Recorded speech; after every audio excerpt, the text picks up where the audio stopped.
A paz do Senhor Jesus a todos. Eu vou fazer uma leitura no livro de Salmos, os Salmos de número 27, o verso de número 4, que diz o seguinte: uma coisa pedi ao Senhor, e a buscarei, que possa morar na casa do Senhor todos os dias da minha vida, para contemplar a formosura do Senhor e aprender no seu templo. Nós temos aqui uma passagem bíblica, um salmo de Davi, aonde ele expressa o seu amor, o seu desejo de estar na casa de Deus. Aqueles que amam a Deus sempre irão desejar estar na casa de Deus. O amor para com o Senhor nosso Deus é revelado através das nossas obras. O filho ama estar na casa de seu pai, ama estar na casa de Deus. E em rápidas palavras, eu quero meditar juntamente com os irmãos a respeito de algumas palavras-chave dentro deste verso de número 4 do Salmo 27. A primeira palavra que me chama a atenção neste versículo, é a palavra pedir, porque o salmista ele diz: uma coisa eu pedi ao Senhor.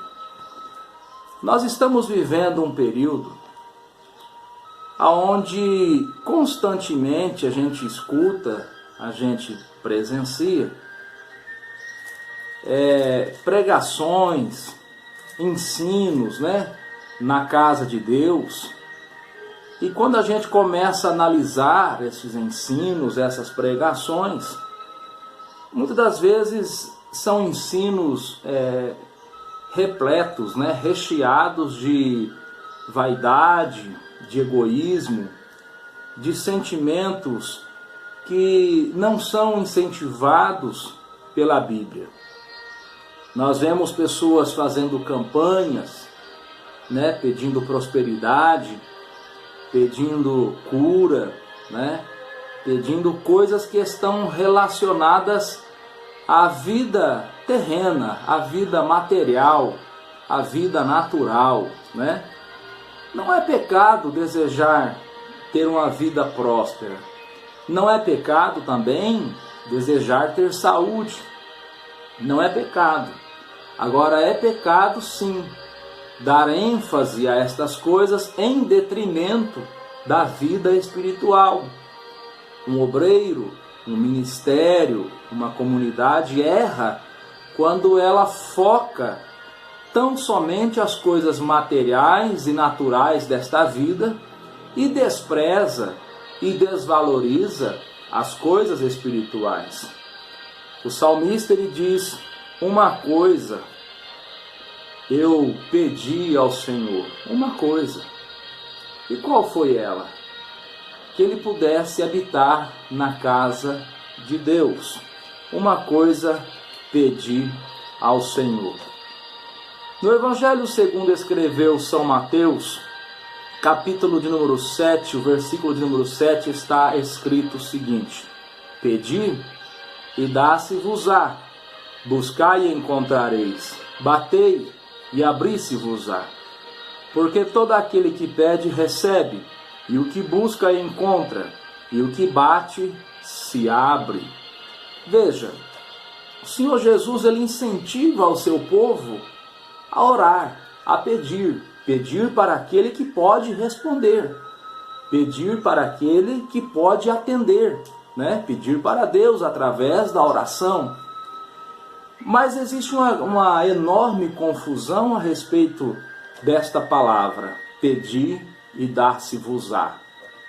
Muitas pessoas ensinam e outras pensam que basta o fato de uma pessoa pedir, seja lá o que for, que o Senhor Deus tem a responsabilidade de responder, de atender, de conceder à pessoa aquilo que ela está pedindo.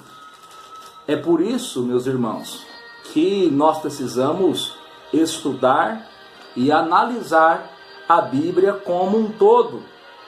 Porque, por exemplo, na primeira epístola, na primeira carta do evangelista São João, no capítulo de número 5 e o versículo de número 14, está escrito o seguinte: e esta é a confiança que temos nele, que se pedirmos alguma coisa segundo a sua vontade, ele nos ouve. Observe que a Bíblia ela vai respondendo todas as dúvidas. A Bíblia ela vai se auto-interpretando. Pedi e dá-se-vos-á. Mas dá-se-vos-á sobre quais critérios? Sobre os critérios divinos. Ou seja, quando eu peço uma coisa e aquela coisa que eu estou pedindo está de acordo com a vontade de Deus para a minha vida, certamente, mais cedo ou mais tarde, o Senhor Deus vai responder, o Senhor Deus vai atender. Ainda na carta do apóstolo São Tiago, na epístola de Tiago, capítulo 4, o versículo de número 2, está escrito o seguinte: cobiçai e nada tendes, sois invejosos e cobiçosos, e não podereis alcançar. Combateis e guerreais, e nada tendes, porque não pedis. Então veja, primeiramente tem a pessoa que não pede, se esforça, busca, trabalha, luta, mas não pede para a pessoa certa, não pede para Deus, não conversa com Deus, não apresenta as suas necessidades a Deus. Mas aí Tiago continua dizendo: pedis e não recebeis, porque pedis mal, para gastar em vossos deleites. Segunda coisa, se primeiro tem aquele que não pede, em segundo lugar tem aquele que pede, mas pede errado, pede para gastar no seu próprio deleite, ou seja, é um pedido egoísta, é uma oração egoísta, é um desejo egoísta, vaidoso, que além de não contribuir para que o nome do Senhor nosso Deus seja glorificado, ainda vai contribuir para que a pessoa seja prejudicada na sua vida espiritual. É por isso que muitas orações Deus não responde. Mas aqui o salmista, no Salmo 27, verso 4, ele diz: uma coisa eu pedi ao Senhor, e a buscarei, que possa morar na casa do Senhor. Segundo a palavra-chave deste verso 4 do Salmo 27, a buscarei. A busca, o esforço. Ele diz: uma coisa eu pedi ao Senhor. Isso está relacionado à sua oração. Isso está relacionado ao fato dele orar e reconhecer que dependia da ajuda de Deus, que dependia da mão de Deus, do poder de Deus, da bênção de Deus. A segunda coisa é a busca. A busca está relacionado ao trabalho do homem, ao esforço do homem. Uma pessoa não pode orar e pedir algo ao Senhor Deus e depois se assentar e ficar tranquilamente esperando a resposta chegar. Não. A pessoa precisa orar, pedir, mas fazer a sua parte, fazer o seu papel. Por exemplo, uma pessoa que está desempregada, ela não pode tão simplesmente orar a Deus, pedindo que Deus lhe prepare uma oportunidade de emprego, e depois de terminar a sua oração, se voltar para o seu quarto, deitar e ficar dormindo o resto do dia. Não. Qual é a atitude correta? É a pessoa orar a Deus, pedir a Deus, se preparar, formalizar o seu currículo, procurar as empresas que possivelmente está precisando de pessoas para trabalhar, ou seja, fazer o seu papel. E aqui, dentro dessa passagem, ele diz: uma coisa pedi ao Senhor e a buscarei, que eu possa habitar na casa do Senhor todos os dias da minha vida. Todo cristão tem que se esforçar para habitar, para participar das reuniões na casa de Deus. A internet é uma ferramenta muito boa, fundamental, mas ela não substitui a presença do cristão na casa de Deus.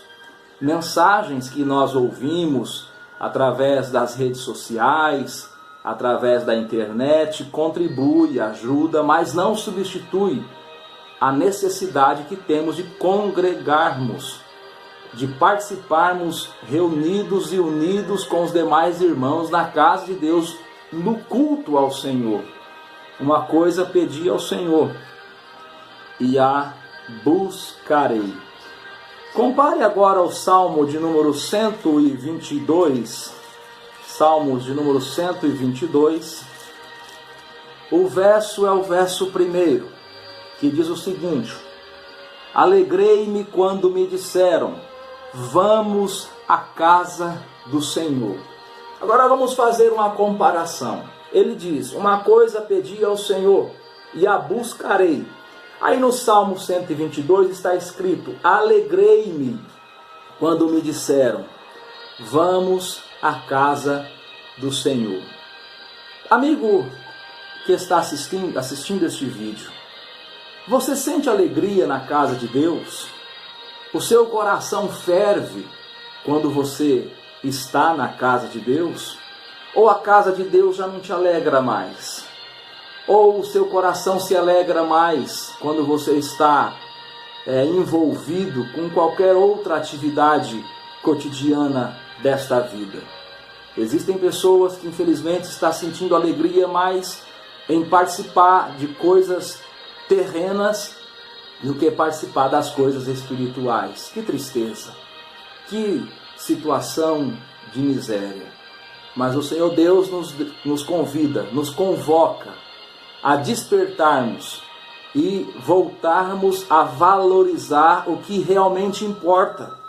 Voltarmos a valorizar as reuniões na casa do Senhor, os cultos de ensino, as reuniões de escola bíblica, as reuniões de oração. O salmista disse, alegrei-me quando me disseram, vamos à casa do Senhor. Ele sentiu alegria no seu coração porque ele sabia que ele estava indo participar de uma reunião aonde o Rei dos Reis e Senhor dos Senhores seria exaltado, seria adorado. Compare também o Salmo de número 84, Salmo de número 84. Veja o seguinte, Salmo 84, verso 1.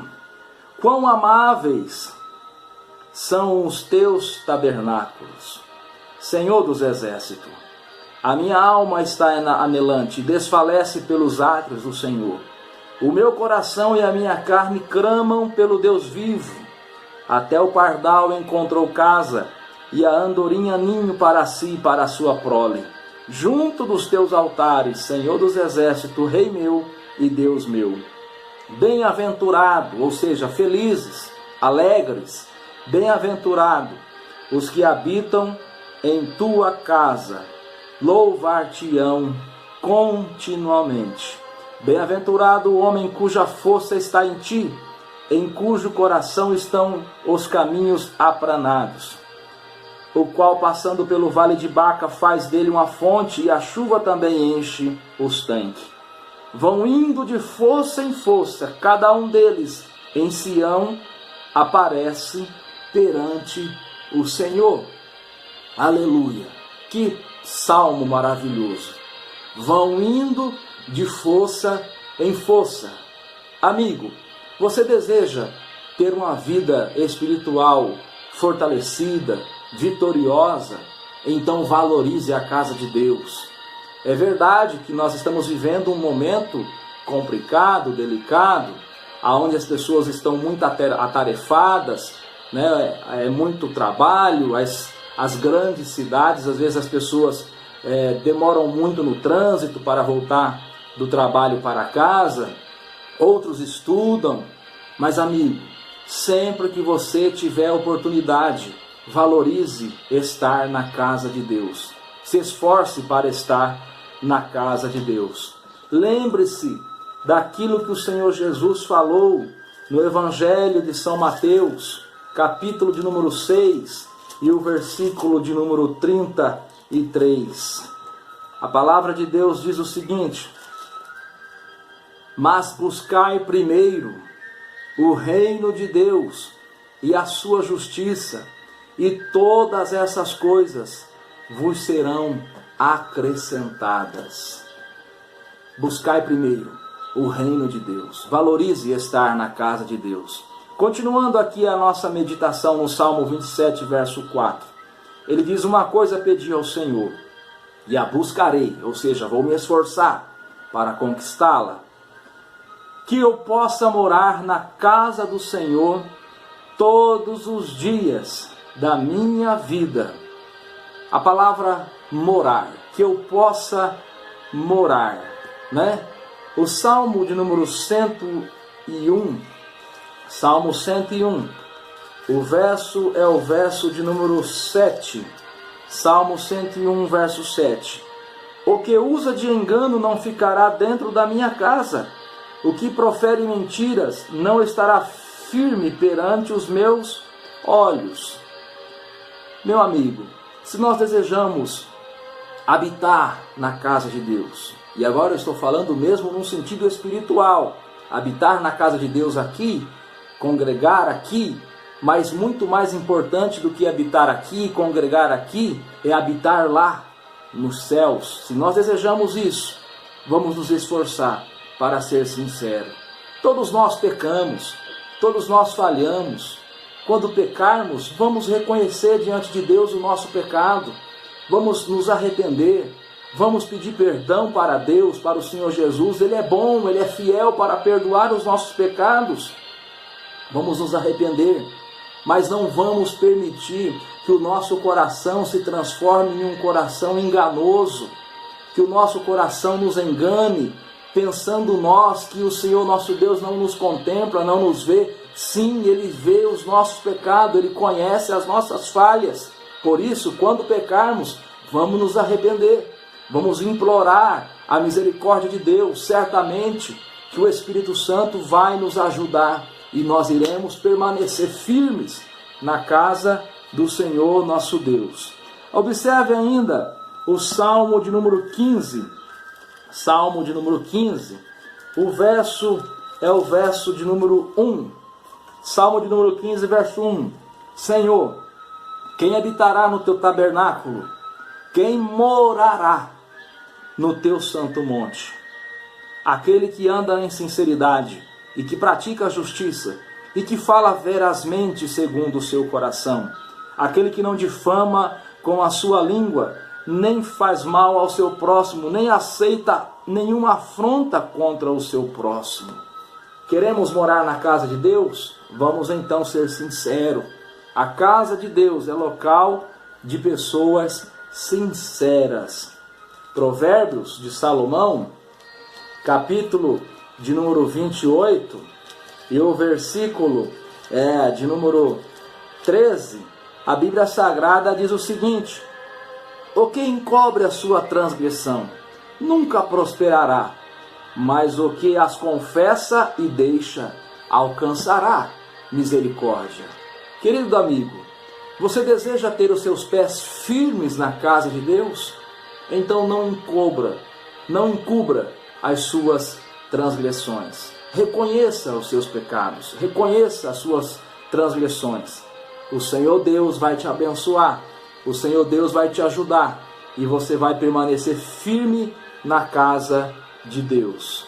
Você vai permanecer firme na casa do Pai. Para nós encerrarmos, Salmos de número 27, verso 4.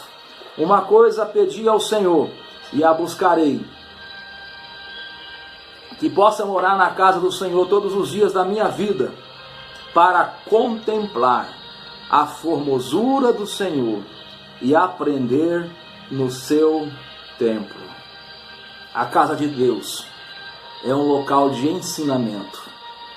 Pastores, obreiros, irmãos e irmãs se enganam quando pensam que a casa de Deus é um local de diversão, que a casa de Deus é um local tão apenas de se reunir socialmente, que a casa de Deus é um local para distrair, para tomar o tempo das pessoas com coisas seculares. Não, a casa de Deus é um local de aprendizado, é um local de ensino.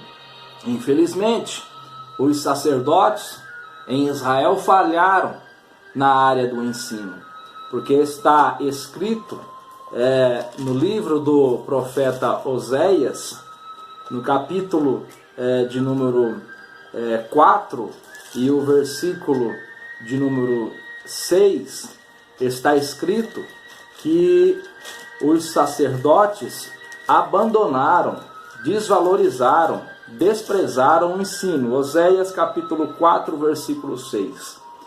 O meu povo foi destruído porque lhe faltou conhecimento.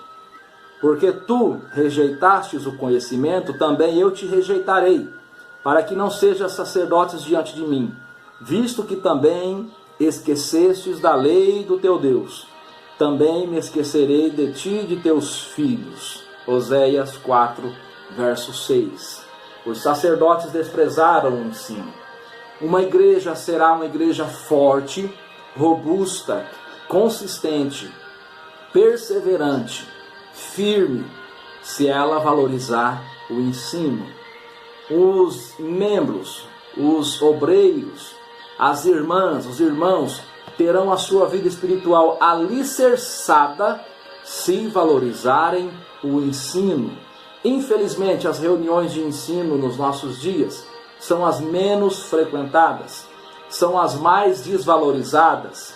Infelizmente, existem reuniões onde 80% do tempo é dedicado apenas a coisas relacionadas aos cânticos, à adoração. Veja bem, eu não estou desprezando a adoração, eu não estou desprezando o louvor, porém, nós não podemos inverter a posição das coisas. A adoração é importante, o louvor é importante, sim, é importante, mas não deve sufocar o período de tempo dedicado ao ensino. O obreiro, os líderes devem valorizar a área do ensino, porque diz o Salmo que o salmista desejou estar na casa de Deus para aprender. Veja, louvar a Deus. Eu posso louvar a Deus em casa, na rua, no trabalho, mas aprender da palavra de Deus, eu aprendo na casa de Deus. Eu aprendo quando eu estou reunido com os demais irmãos em uma esfera espiritual, aonde Deus está dirigindo a reunião através dos obreiros, e aonde o obreiro abre a Bíblia e com a inspiração vinda da parte do Espírito Santo, ele transmite o ensino, e aí eu recebo aquele ensino e aprendo, e me desenvolvo e me fortaleço. Louvado seja Deus por isso. É interessante que você encontra muito pouca a citação na Bíblia de Jesus cantando, mas constantemente você encontra na Bíblia a citação de que Jesus estava ensinando, de que Jesus estava transmitindo conhecimento, de que Jesus estava realizando o papel de um verdadeiro sacerdote. Olha o que diz a epístola aos Hebreus, capítulo de número 5, aos Hebreus, capítulo 5, o versículo é o versículo de número 16. Deixa eu achar na minha Bíblia aqui. Hebreus capítulo 5, o versículo é o versículo de número, deixa eu achar aqui, versículo de número 6. Hebreus capítulo 5, versículo 6. Está escrito assim: como também em outro lugar, tu és o sacerdote eterno, segundo a ordem de Melquisedeque. Entre as muitas funções de um sacerdote estava, entre as principais, a função de ensino. E Jesus sempre se preocupou em ensinar. E Jesus deve ser para cada um de nós o espelho, o exemplo a ser seguido. Ainda vamos ler em Mateus capítulo de número 4. Mateus capítulo 4. O versículo é o versículo de número 23. Mateus capítulo 4, versículo 23. E percorria Jesus toda a Galileia, cantando, apresentando peças de teatro? Não. Apresentando uma coreografia? Também não. Contando piada para a multidão? Fazendo o povo rir? Também não. Mas a Bíblia diz, e percorria Jesus toda a Galileia, ensinando nas sinagogas e pregando o evangelho do reino, e curando todas as enfermidades e moléstias entre o povo. Entre o povo. Jesus ensinava, Jesus transmitia a palavra de maneira que o povo ouvia e aprendia e era edificado. Também vamos ler em Lucas, capítulo de número 11 e o versículo de número 1. Lucas capítulo 11, versículo de número 1. Diz assim o texto bíblico: E aconteceu que, estando ele a orar em um certo lugar, quando acabou, lhe disse um dos seus discípulos: Senhor, ensina-nos a orar, como também João ensinou os seus discípulos. Que maravilha, que bênção, quando o mestre está disposto a ensinar e o discípulo está disposto a aprender. Amigo, Jesus sempre estará disposto a ensinar. E nós acreditamos na palavra que ele disse: aonde estiver 2 ou 3 reunidos em meu nome, eu estou no meio. Então, quando a igreja se reúne, quando os irmãos se reúnem em um culto, em uma celebração, o Senhor Jesus está ali. Ele está no meio e ele está disposto a ensinar. E ele ensina através das suas ferramentas, dos seus obreiros, que se colocam em uma posição a serem usados por ele. Agora veja a contrapartida. Quando os discípulos se aproximam de Jesus em Lucas 11, verso 1, e pede que Jesus lhes ensine. Ou seja, os discípulos estavam dispostos a aprender. Você está disposto a aprender? Você tem prazer nas reuniões de ensino? Ou as reuniões de ensino é para você cansativa, monótona? Como você tem se comportado para com Deus e para com a sua palavra? Meus amigos, o salmista disse: uma coisa pedi ao Senhor, e a buscarei, que possa morar na casa do Senhor todos os dias da minha vida, para contemplar a formosura do Senhor e aprender no seu templo.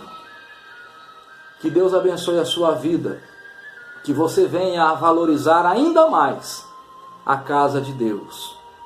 Está surgindo por aí um movimento de pessoas que se dizem desigrejados, ou seja, que não participam, que não se reúnem em uma igreja. Amigo, infelizmente esta palavra igreja, nos nossos dias, está muito desprezada, desvalorizada, está muito, com um sentido pejorativo, por causa dos falsos obreiros, dos falsos profetas, dos escândalos.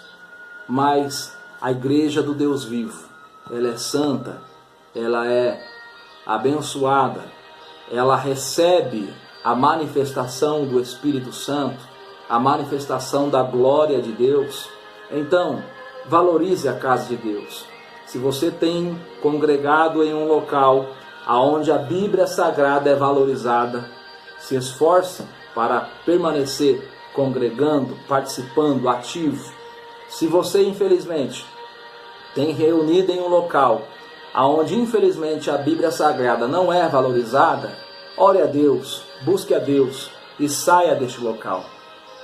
A Bíblia precisa ser valorizada na igreja.